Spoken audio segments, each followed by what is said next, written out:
3. Baik, selamat sore. Kami dari kelompok 6 akan mempresentasikan materi tentang rasio likuiditas.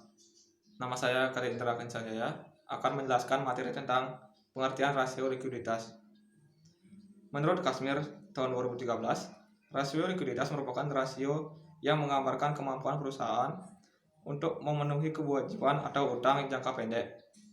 Menurut Fahmi tahun 2014, juga menyatakan bahwa rasio likuiditas adalah kemampuan suatu perusahaan memenuhi kewajiban jangka pendeknya secara tepat waktu. Contohnya membayar listrik, telepon, PDAM, gaji karyawan, gaji teknisi, gaji lembur, dan lain-lain. Berdasarkan pernyataan di atas, dapat disimpulkan bahwa rasio likuiditas merupakan rasio yang digunakan untuk mengukur sampai sejauh mana perusahaan dapat membayar kewajiban jangka pendeknya. Baik, saya akan menjelaskan manfaat rasio likuiditas. Dengan mengetahui rasio likuiditas yang dimiliki perusahaan, Anda bisa mendapatkan beberapa manfaat seperti mengantisipasi dana yang diperlukan saat kebutuhan mendesak, memudahkan nasabah bagi lembaga keuangan atau bank yang ingin melakukan penarikan dana, poin penentu bagi suatu perusahaan untuk mendapatkan persetujuan investasi atau bisnis lain menguntungkan. Nama saya Khalid Darmawan, NIM 047. Baik, nama saya Karya Yoga Sugotama dari kelompok 6 NIM 054. Di sini saya akan menjelaskan jenis-jenis rasio likuiditas. Yang pertama yaitu rasio lancar atau current ratio. Rasio lancar adalah rasio untuk mengukur kemampuan perusahaan dalam membayar kewajiban jangka pendek atau utang yang segera jatuh tempo pada saat ditagih secara keseluruhan. Pada rumusnya, rasio lancar sama dengan rasio lancar per utang lancar.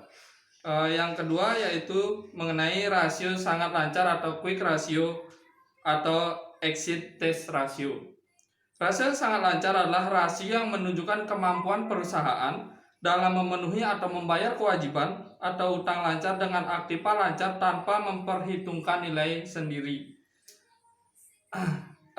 Dalam rumusnya, quick ratio sama dengan current asset kurang inventory per current liabilities, atau quick ratio sama dengan cash plus bank plus efek plus piutang per current liabilities. Yang ketiga yaitu rasio kas atau cash ratio. Rasio kas adalah alat yang digunakan untuk mengukur seberapa besar uang kas yang tersedia untuk membayar hutang.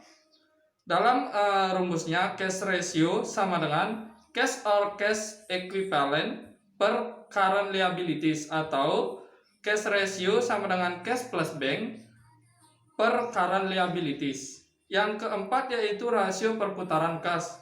Rasio perputaran kas atau cash turnover berfungsi untuk mengukur tingkat kecukupan modal kerja perusahaan yang dibutuhkan untuk membayar tagihan dan membiayai penjualan. Dalam rumusnya, rasio perputaran kas sama dengan penjualan bersih per modal kerja bersih. Hasil perhitungan rasio perputaran kas dapat diartikan sebagai berikut. Yang pertama, apabila rasio perputaran kas tinggi, ini berarti ketidakmampuan perusahaan dalam membayar tagihannya. Yang kedua, sebaliknya, apabila rasio perputaran kas rendah, dapat diartikan kas yang tertanam pada aktiva yang sulit dicairkan dalam waktu singkat sehingga perusahaan harus bekerja keras dengan kas yang sedikit. Yang selanjutnya ada yang disebut dengan inventory to net working capital. Merupakan rasio yang digunakan untuk mengukur atau membandingkan antara jumlah sediaan yang ada dengan modal kerja perusahaan. Dengan contoh rumus seperti inventory to NWC sama dengan inventory per current asset kurang current liabilities. Sekian penjelasan dari kelompok 6. Semoga bisa diterima, dan apabila ada yang ingin bertanya bisa tulis di kolom komentar.